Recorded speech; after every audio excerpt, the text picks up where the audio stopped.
نحمدہ ونصلی علی رسولہ الکریم اما بعد اعوذ باللہ من الشیطان الرجیم بسم اللہ الرحمن الرحیم اللہم صلی علی محمد وعلی آل محمد کما صلیت علی ابراہیم وعلی آل ابراہیم انک حمید مجید اللہم بارک علی محمد وعلی آل محمد کما بارکت علی ابراہیم وعلی آل ابراہیم انک حمید مجید۔ محرم الحرام حرمت والے مہینوں میں سے ایک ہے۔ اس ماہ مقدس کی حرمت اور عظمت نہ صرف اسلام میں بلکہ اس سے پہلے بھی تھی۔ زمانہ جاہلیت میں بھی محرم الحرام کو مقدس مانا جاتا تھا اور اسلام سے پہلے کے لوگ محرم الحرام کا روزہ رکھتے تھے۔ اس کے اختتام پر عید کی طرح خوشیاں مناتے تھے۔ حضرت عبداللہ ابن عباس رضی اللہ تعالیٰ عنہ سے روایت ہے کہ نبی پاک صلی اللہ علیہ وسلم مکے سے ہجرت فرما کر مدینہ منورہ تشریف لائے تو مدینہ کے یہودیوں کو عاشورہ کے 10 روزے رکھتے ہوئے پایا۔ آپ صلی اللہ علیہ وسلم نے پوچھا کہ یہ کیسا دن ہے کہ تم لوگ اس دن روزہ رکھتے ہو؟ انہوں نے بتایا کہ یہ بڑی شان والا ہے۔ فرعون سے نجات پر حضرت موسیٰ علیہ السلام نے شکر کے طور پر اس دن روزہ رکھا تھا، تو ہم بھی اس دن روزہ رکھتے ہیں۔ آپ صلی اللہ علیہ وسلم نے خود بھی روزہ رکھا اور دوسروں کو بھی روزہ رکھنے کا حکم دیا۔ ماہ محرم الحرام میں روزہ رکھنے کی فضیلت بہت سی احادیث مبارکہ میں بھی آئی ہے۔ محرم کے مہینے کو شہر اللہ کہا جاتا ہے، اللہ کا مہینہ۔ اللہ تعالیٰ کی طرف سے اس مہینے کی اضافت ناز یہی ہے۔ اس مہینے کی تعظیم کی وجہ سے اس کو اللہ تعالیٰ کا مہینہ کہا جاتا ہے۔ صحیح مسلم کی روایت میں ہے، ابو ہریرہ رضی اللہ تعالیٰ عنہ سے روایت ہے کہ نبی پاک صلی اللہ علیہ وسلم نے فرمایا، رمضان کے بعد سب سے افضل روزے اللہ تعالیٰ کے مہینے محرم کے ہیں، یعنی اس مہینے میں آپ جب بھی چاہیں روزے رکھ سکتے ہیں۔ ضروری نہیں کہ پورے مہینے کے روزے رکھیں جیسے کہ رمضان میں رکھے جاتے ہیں، لیکن 10 تاریخ کے روزے کی خاص فضیلت ہے۔ محرم الحرام کی اہمیت کی ایک وجہ یہ بھی ہے کہ یہ ہجری سال کا پہلا مہینہ ہے۔ یہ مہینہ عظمت اور برکت والا ہے۔ حسن بصری رضی اللہ تعالیٰ عنہ کہتے ہیں کہ بے شک اللہ تعالیٰ نے سال کی ابتدا بھی حرمت والے مہینے سے کی اور اس کا اختتام بھی حرمت والے مہینے سے کیا۔ چنانچہ نئے سال کا آغاز دعا سے کرنا چاہیے۔ عبداللہ بن حشام رضی اللہ تعالیٰ عنہ سے روایت ہے کہ یہ مہینہ یا سال جب آتا تو رسول اللہ صلی اللہ علیہ وسلم صحابہ کو یہ دعا تعلیم فرماتے، جس کا معنی ہے، اے اللہ اس مہینے کو ہمارے اوپر امن اور ایمان کے ساتھ داخل فرما۔ محرم کے مہینے میں خاص طور پر آپس میں ایک دوسرے پر ظلم کی ممانعت ہے۔ قرآن مجید میں ارشاد ہے، بے شک مہینوں کی گنتی اللہ تعالیٰ کے نزدیک 12 ہے۔ جس نے آسمان و زمین کو پیدا کیا اور اس میں سے 4 مہینے حرمت والے ہیں، یہی سیدھا دین ہے، سو ان میں اپنی جانوں پر ظلم نہ کرو، یعنی ایک دوسرے پر ظلم نہ کرو۔ ظلم کسی کو اس کے حق سے محروم کرنا ہے، کسی کا حق چھیننا ہے، کسی کا حق مارنا ظلم کہلاتا ہے۔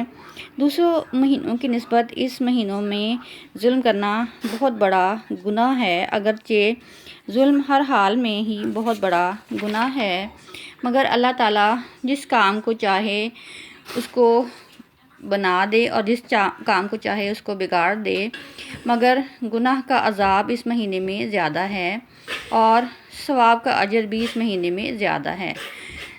محرم کا خلاصہ کچھ یوں ہے کہ یہ اسلامی سال کا پہلا مہینہ ہے۔ یہ مہینہ عرب کے لوگوں میں بڑی اہمیت رکھتا تھا۔ اس مہینے میں جنگ کرنا حرام تھا۔ نبی پاک صلی اللہ علیہ وسلم نے اس ماہ میں 9 اور 10 محرم کو روزہ رکھنے کا حکم دیا ہے اور اس روزے کا بڑا ثواب ہے۔ 10ویں محرم کا روزہ کیا ہے، اس کی تفصیل جانیں گے۔ جب آپ صلی اللہ علیہ وسلم سے اس دن کے روزے کا پوچھا گیا تو آپ صلی اللہ علیہ وسلم نے فرمایا کہ یہ روزہ گزرے ہوئے 1 سال کے روزوں کا کفارہ بن جاتا ہے، یعنی پچھلے محرم سے لے کر اب تک کے گناہ معاف ہوں گے۔ صغیرہ گناہوں کی طرف اشارہ ہے۔ اس دن کا روزہ مستحب ہے۔ جابر رضی اللہ تعالیٰ عنہ کہتے ہیں کہ نبی پاک صلی اللہ علیہ وسلم ہمیں عاشورہ کا روزہ رکھنے کا حکم دیتے، ہمیں اس کی ترغیب دیتے اور اس موقع پر ہماری نگرانی فرماتے۔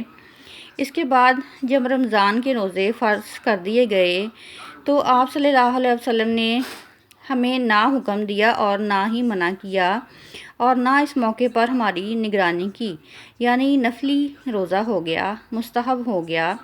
حضرت عائشہ رضی اللہ تعالیٰ عنہ سے روایت ہے کہ جاہلیت کے ایام میں عاشورہ کا دن کا روزہ رکھا جاتا تھا۔ جب اسلام آ گیا تو اب جو چاہے اس کا روزہ رکھے اور جو چاہے اسے چھوڑ دے، لیکن نبی پاک صلی اللہ علیہ وسلم نے 2 دن کے روزے کا اہتمام فرمایا، 9 اور 10 محرم۔ عبداللہ بن عباس رضی اللہ تعالیٰ عنہ کہتے ہیں کہ جب نبی پاک صلی اللہ علیہ وسلم نے یوم عاشورہ کا روزہ رکھا اور اس کا روزہ رکھنے کا حکم دیا تو صحابہ رضی اللہ تعالیٰ عنہ نے عرض کی، اللہ کے رسول صلی اللہ علیہ وسلم، کیا یہی دین ہے جس کی یہود و نصارہ تعظیم کرتے تھے؟ اس پر نبی پاک صلی اللہ علیہ وسلم نے فرمایا، جب آئندہ سال ہوگا تو اللہ نے چاہا تو ہم 9ویں محرم کا روزہ رکھیں گے۔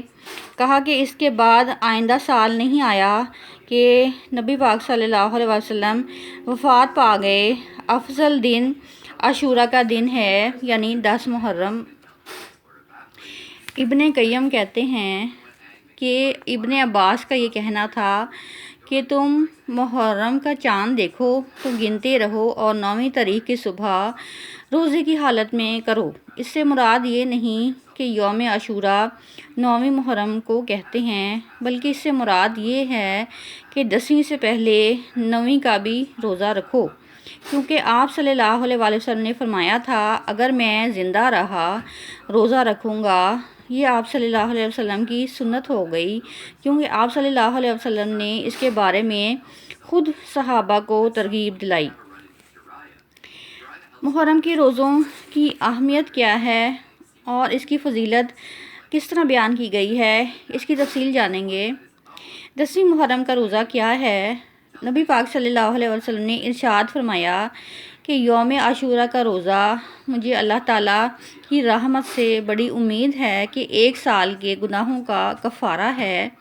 رمضان کے بعد سب سے زیادہ فضیلت عاشورہ کے 10ویں روزے کی ہے۔ اسلام میں رمضان کے بعد محرم میں روزے رکھنا باعث ثواب ہے۔ حدیث میں آتا ہے کہ آپ صلی اللہ علیہ وسلم نے فرمایا کہ 2 روزے ملا کے رکھو۔ اگر محرم کے پورے مہینے کے روزے نہیں رکھ سکتے تو 2 روزے رکھ لیں۔ یہودی 1 روزہ رکھتے تھے۔ یہودیوں کی مشابہت سے بچنے کے لیے حکم دیا گیا کہ 2 روزے ملا کر رکھو، یعنی 9 اور 10 محرم کا روزہ ملا کر رکھو تاکہ یہودیوں کی مشابہت سے بچ سکو۔ علماء کہتے ہیں کہ اب یہودی 10 محرم کا روزہ نہیں رکھتے، اب مشابہت ختم ہو گئی ہے۔ چنانچہ اگر آپ 9 محرم کا روزہ نہیں رکھ سکتے تو 10 محرم کا روزہ ضرور رکھیں، وگرنہ 9 اور 10 محرم کا روزہ ملا کر رکھنے کا بہت ثواب آیا ہے۔ 4 مہینے حرمت والے ہیں جو کہ رجب، محرم، ذی القعدہ اور ذی الحج ہیں۔ ان مہینوں میں اپنی جانوں پر ظلم نہ کرو۔ قرآن کہتا ہے کہ جسمانی اور روحانی گناہ کرنے کی اجازت نہیں ہے، عام مہینوں میں بھی نہیں ہے، لیکن اگر ان مہینوں میں گناہ کیا جائے تو اس کا عذاب زیادہ ہے اور اگر ثواب کے کام کیے جائیں تو اس کا اجر بھی زیادہ ہے۔ تیسری فضیلت محرم کی، جو کہ بعض روایات سے ثابت ہے۔ نبی پاک صلی اللہ علیہ وسلم نے فرمایا کہ عاشورہ کے دن اپنے اہل و عیال پر دسترخوان کو وسعت دو، پھر اس میں برکت ہوتی ہے۔ اگرچہ یہ صحیح حدیث نہیں ہے، لیکن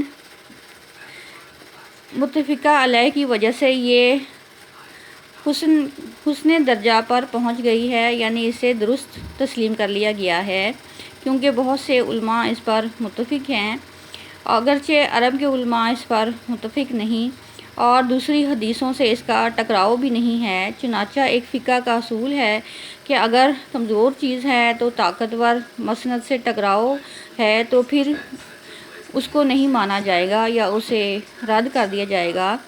چنانچہ روزہ رکھیں اور افطاری کے وقت دسترخوان کو وسیع کریں۔ چنانچہ محرم کے اہمیت کا خلاصہ کچھ یوں ہے کہ عاشورہ کا روزہ جس کا دل چاہے رکھے اور جس کا دل نہ چاہے نہ رکھے۔ ایک اور حدیث کے مطابق حضرت عبداللہ بن عباس رضی اللہ تعالیٰ عنہ سے روایت ہے کہ نبی پاک صلی اللہ علیہ وسلم نے ارشاد فرمایا، یہود کی مخالفت کرتے ہوئے محرم کی 9ویں اور 10ویں کو روزہ رکھا کرو۔ حضرت علی سے کسی نے دریافت کیا کہ ہمیں رمضان المبارک کے بعد کس ماہ میں روزے رکھنے چاہیے؟ تو حضرت علی رضی اللہ تعالیٰ عنہ نے ارشاد فرمایا، میں نے ایک شخص کو اللہ کے رسول سے یہ سوال کرتے ہوئے سنا تھا، تو آپ صلی اللہ علیہ وسلم نے ارشاد فرمایا کہ اگر تم رمضان کے مہینے کے بعد روزے رکھنا چاہو تو محرم کے مہینہ میں روزے رکھا کرو، کیونکہ یہ اللہ کا مہینہ ہے اور اس ماہ میں ایک ایسا دن ہے جس میں اللہ تعالیٰ نے کچھ لوگوں کی دعا قبول فرمائی ہے اور کچھ لوگوں کی دعا قبول فرمائے گا۔ چنانچہ آپ صلی اللہ علیہ وسلم نے فرمایا، اللہ تعالیٰ نے یوم عاشورہ کو آسمانوں، زمینوں، پہاڑوں اور سمندروں کو پیدا فرمایا، لوح و قلم کو یوم عاشورہ میں پیدا فرمایا، حضرت آدم علیہ السلام کو یوم عاشورہ کے دن تخلیق کیا۔ عاشورہ کے دن اللہ تعالیٰ نے ان کو جنت میں داخل فرمایا، ان کی توبہ قبول فرمائی۔ حضرت ابراہیم علیہ السلام یوم عاشورہ کے دن پیدا ہوئے، فرعون کو عاشورہ کے دن غرق کیا گیا۔ حضرت ایوب علیہ السلام کو ان کی تکلیف اور بیماری سے عاشورہ کے دن نجات ہوئی۔ حضرت عیسیٰ علیہ السلام یوم عاشورہ کے دن پیدا ہوئے۔ قیامت عاشورہ کے دن آئے گی۔ نیز یہ کہ حضرت موسیٰ علیہ السلام بھی عاشورہ کے دن کشتی سے پار ہوئے اور فرعون سمندر میں غرق ہوا تھا۔ اور سب سے بڑھ کر یہ کہ حضرت امام حسین نے اپنے جان نثاروں سمیت جام شہادت نوش کیا تھا، جو کہ سب سے بڑا تاریخی واقعہ ہے اور ان تمام واقعات پر حاوی ہے۔ چنانچہ نبی پاک صلی اللہ علیہ وسلم نے ارشاد فرمایا، محرم اللہ کے لیے ہے، اس کی تعظیم کرو۔ جس شخص نے بھی محرم الحرام کی قدر کی تو جنت اس کے قریب ہو گئی اور جہنم اس سے بے حد دور ہو گئی۔ وآخر دعوانا ان الحمد للہ رب العالمین۔